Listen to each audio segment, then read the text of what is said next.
you spend your time chasing butterflies, they'll fly away. But if you spend your time making a beautiful garden, the butterflies will come to you.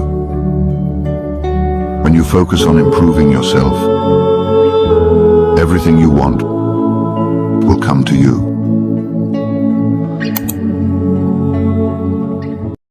You want to know the absolute best way of mounting orchids? Well, let's take a listen to Brian from the Highways Orchid Society, who likes to keep things simple, no fuss, and organic. So let's take a look at how he does it and get out of this blustering wind that we're having here in Kloof. Welcome to the Nature Company. If this is the kind of information you're interested in, please hit that subscribe button down below if you haven't already, and that notification bell to be notified of all our upcoming content so you don't miss out on a thing. Good morning, everybody. My name's Brian, as you can see. I'm a member of the Highway Orchid Society, growing orchids for quite a while, and I see a couple of addicts here as well because they're back for the second time. So I see a lot of old faces here. I'm just going to give a brief talk on how to mount plants. Like dendrobiums, so I'm going to be working with dendrobiums today. There's a few basic principles when you're going to mount a plant. First of all, you obviously have to have your plant. If you can select a plant that's going to match onto your wood in a natural way, you don't like to try and force these things into an unnatural position because then they crack and they break. There's all sorts of problems with that. But generally, very easy to do. Timing is also sometimes critical. The time of the year you mount certain plants, you need to start looking at mounting your plants when they're starting to get some active root growth, vegetative growth. If you do them in winter or during their dormant period, they've got less chance of surviving because you're damaging the plant and you're stressing it, and hasn't had a chance to rest. So when it tells you it's ready to start growing, then it's time to start looking at mounting the plant. So if you mount it at the right time of the year, the roots will just be starting to grow, coming out of its dormant period, and then the new roots will grow nicely onto your wood. Second of all, and I think also just as critical as the plant you're going to do, is the wood or the mount you're going to use. You need to choose something that's going to last for a couple of seasons, because you don't want to put your plant on there and it grows beautifully, and by next year you have to remount it because the wood is rotten or the bark is peeled off. Another thing is, when you select a piece of wood, try and select a piece of wood that's been aged. Some woods are easier to work with when they're not aged, but a lot of the hardwoods need to be aged properly because they've got a lot of tannins in them, and the surface needs to be oxidized by the weather and rain, and it reduces the amount of tannins that are coming out of the wood. Because the tannins are a natural thing in your bark and all that kind of thing. But if there's excess amounts, it could burn your roots or stunt the plant's growth. When you're choosing a mount, try not to find a piece of wood, especially if you're going to use a flat piece of wood that's got this nice smooth finish. Don't sand it or anything, because the rougher it is, the better for your plant, because all those little nooks and crannies, they'll hold the moisture for longer. They'll hold the food for longer.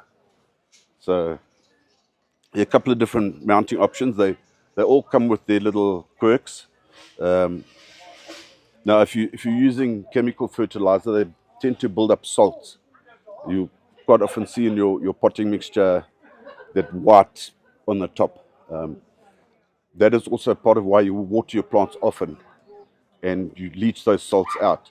But in certain materials, especially your clays, when you feed, that food goes onto there, water dries out, the salts stay behind. Eventually, it'll become toxic to your plant.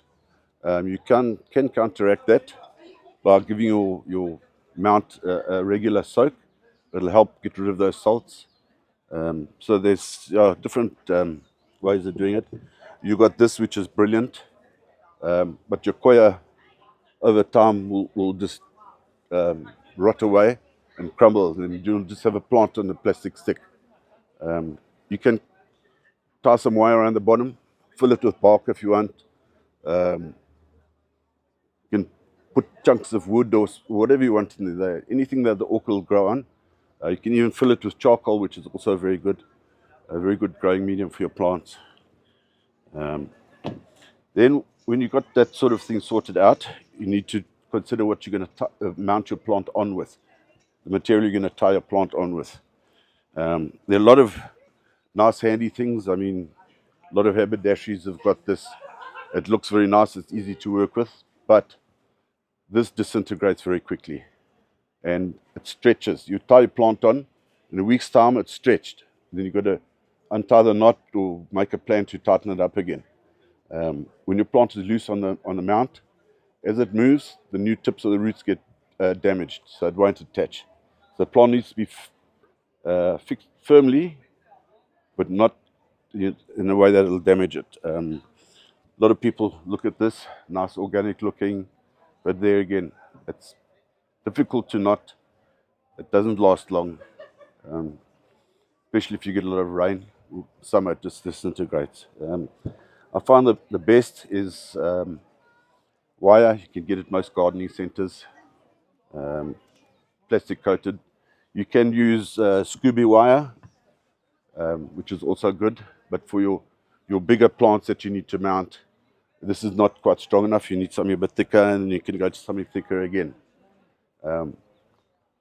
So it's also interesting to know that a lot of plants, especially these ones, don't like copper. So if you use copper wire, make sure it's plastic coated copper wire. Then it'll be okay. It won't leach out and damage your plant. For certain other plants, copper wire is also good for your hook, because snails don't like copper and they won't climb along wherever you hang your plant and climb down and onto your plant. So the copper will keep them off. Yeah. Another thing, when you drill your hole to put your wire in, don't drill the hole exactly the same size as the wire, because if it's too small, when you water it, the water goes in there and it sits in there and it doesn't dry out and it'll rot. Even a hard piece of wood like this, if the hole's too small, it'll rot and just this little piece will come out. You've got to make another plan to hang it. So, and then a couple of materials I use. One regular standby, very cheap, is bone meal. Very good for your plants. It's very inexpensive. But if you're using bone meal for your orchids, put it through your kitchen sieve, the fine kitchen sieve like you'd use for flour, and sieve all the fine dust out. You can use that in your potting mixture for your plants and then in the garden. But this is very good. The reason why you don't want that fine stuff, it'll clog your pots up, and second of all, it'll start rotting, and then you'll have another fungus problem. What I've got in here is bone meal and diatomaceous earth. Very good, cheap, easy to use. You can put it in any container. A little bit goes a long way. Slow release. Another material I'll use is a bit of sphagnum moss. You don't need much. Actually, I don't know if any vendors have got it. You might get some of them have got it. But there again, if you get fresh, dry sphagnum moss, soak it, drain it, soak it, drain it. It's the same as your orchid barks. Soak it, drain it, soak it, drain it until the water runs clear, then you're fine to use it. This has also got antibacterial, antifungal properties. During the First World War, they actually used this for wound dressings for the soldiers. It was very effective, super absorbent, and got many uses. Another food you can use, also quite easy, slow release, won't harm your plants, is these organic pellets. They'll be brand names, BioOcean, Sea Mungus, a lot of those brands. You don't use a lot, 2 or 3 of these on your plant. You can also put it on your top of your plant, your pots as well if you want, but be careful, it can clog your pots up. You can also, if you want, take a cupful of this, 5 liters of water, throw it in, let it soak for 2 or 3 days, drain that water off, water your orchids with it. Very good. Well, the next important thing is, once you've selected your plant, you need to get it to the size that you want. What a lot of people do, they'll see keikis on their plants and say, oh, I don't want to damage the whole plant, but I want the keiki, so they'll rip it off. I'll do this one. They pull it off. It leaves a nice wound there for fungus and bacteria and all sorts to go in, viruses. But if you do have to do that, cinnamon, straight onto that wound, just like that. Give it a good coating and let it just stand for a while. Let it dry out. Very good. It'll keep water off because cinnamon is anhydrous. So while that cinnamon is stuck to the sap on the plant, you water, it'll reject that water quite quickly. So it's got more than one purpose. Right, what I like to do, instead of pulling the keiki off, I'll cut the stem off. Because 9 times out of 10, your plant will either produce keikis or flowers. Now if it produces keikis, normally it will have flowered. This is the old one that's got 1 or 2 nodes left behind, and it'll grow from there. So I cut the whole stem off, and I decide where I want to mount it, how I want to mount it. Then I'll see how big the pseudo bulb is. Normally I would have soaked these plants in water. It makes the roots much more supple.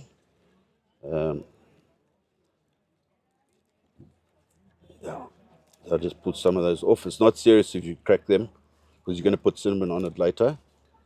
But you'll select sort of where you want it, how high you want it. Generally, it'll start creeping up.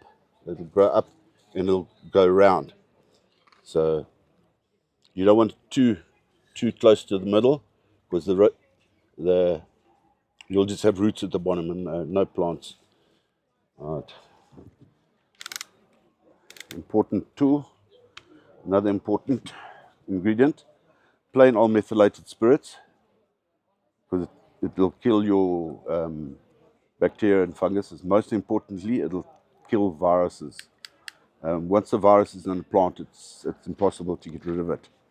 So you sterilize anything you're going to cut the plant with meths. You can give it a good spray.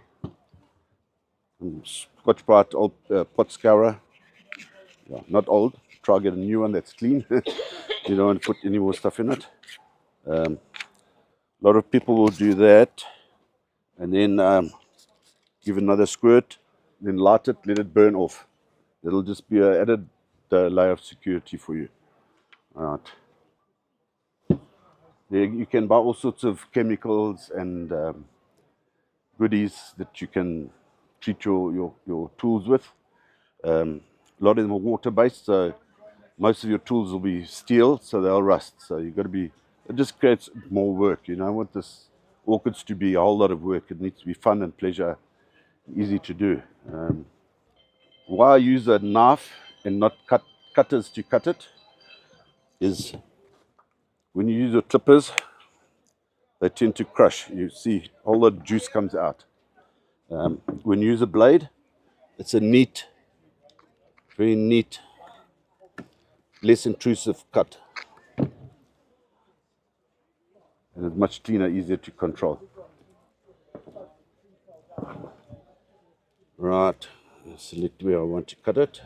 So I'm actually going to use the pseudo bulb to mount the plant. I'm not going to actually, the growing portion of the plant is not going to get damaged. So I'm going to just tie the pseudo bulb on so I don't create damage in the actual plant. Okay, select right length. There we go. Just by the way, not a good time to mount dendrobiums and fiddle with them now, because you'll see a lot of them in flower now. A lot of them are getting ready to flower. And you'll mount your plant and it'll flower. Especially if you've got 2 years or 3 years growth on it. If it flowers once you've mounted it, cut the flowers off quickly. Or if you see it's going to turn into a bud, cut them off. Because the plant is using nutrition to propagate the flower. So you want to give your plant as much chance of survival as you can. So don't stress it if you can help it. I've got a fancy drilling machine. You don't need a fancy drilling machine. You can go, some hardwares have got those old style hand drills. You can, yeah. You don't have to drill holes in it. You can wrap your wire around the plant. It's just not as neat and as effective as the way I do it. So I'll select where I want to drill the holes. There. Okay, drill my first one.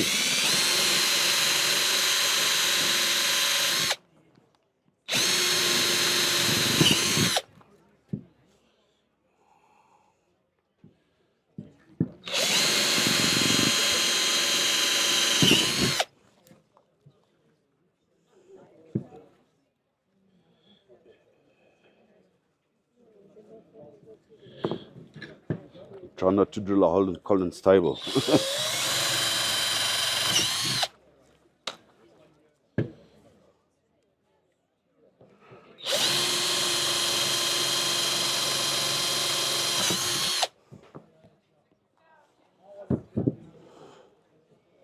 Right. I'm going to use a bit thicker wire because it's quite a decent chunk and the wind will make it flop. So if you don't fix it firmly, it'll battle. Easiest way I found, I know it's a bit of a waste, but make your wire quite a bit longer than you really need. Form like a little staple. Use that. Later.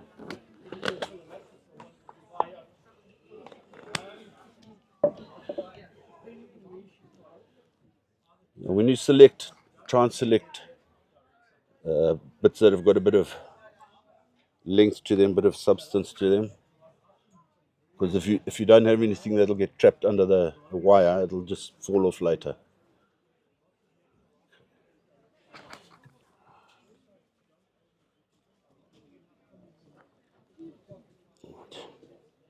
Get your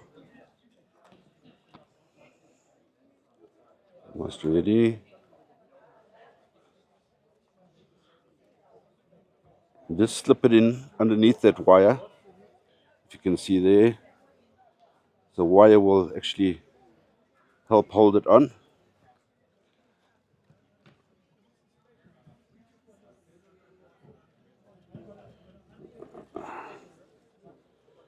There we go.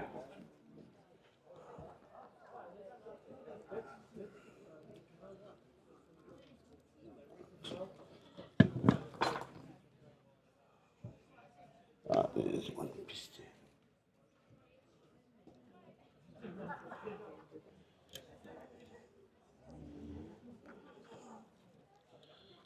Right.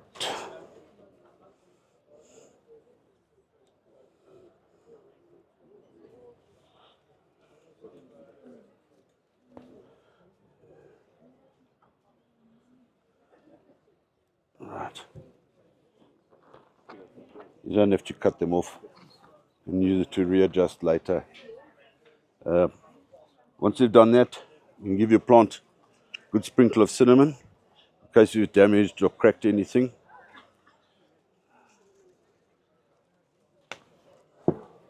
Also makes your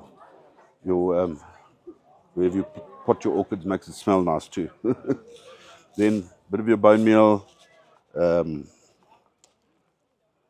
Just give it a sprinkle. Do this over a base and throw the rest in your garden or recycle it. And it'll settle into those little nooks and crannies there. When you water a bit gently in the beginning. let those parts settle in. Then after you can just do your normal watering. Yeah, and a lot of the roots are sticking off the bottom. Once your plant has put new roots onto here and established itself, if you think it looks a bit ugly, you can clip the old roots off. It won't harm the plant. There's your plant for a long time to come. Another next step important.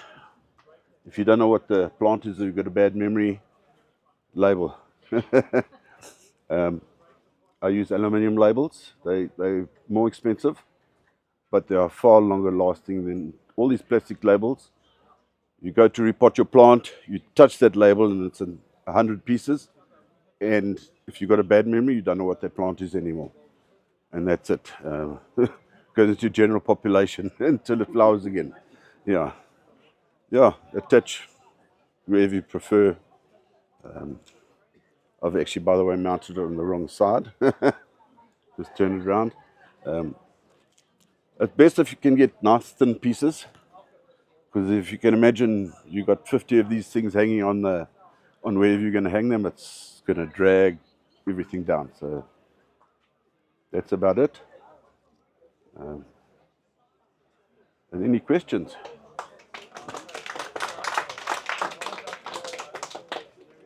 Water if they're on the trees, because somehow it just seems to work better. I think a living host is always your first prize for your orchids.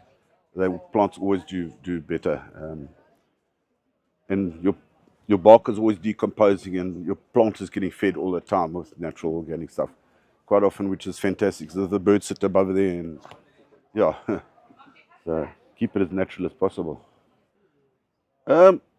The sphagnum moss I mainly use, that's why I only use it a little bit. It's like a bit of a bridging. Once you've mounted it, it helps just keep that little bit more moisture so it can get that little bit better chance of survival. Yeah, but that's a problem, like with your hessian or things like this, your organic stuff. It stretches and it rots. Some of it rots too quickly for your plant to attach. So if it's rotten before it's attached, it's, yeah. One bonus with wire, especially like this, over here, it'll cover it. But if you've got a plant that you've tied onto a tree with that wire, once you feel that plant is attached properly, you can clip that wire off and pull it out. It'll do very little damage, and then it'll look quite nice. And if you're interested in other ways that we go about using cinnamon, we'll drop that link in the description box below. And thank you for watching. If you found any of this information helpful, please hit that like button, hit that subscribe button down below, and that notification bell, bing bong, to be notified of all our upcoming content so you don't miss out on a thing. Help us grow as we help your orchids grow.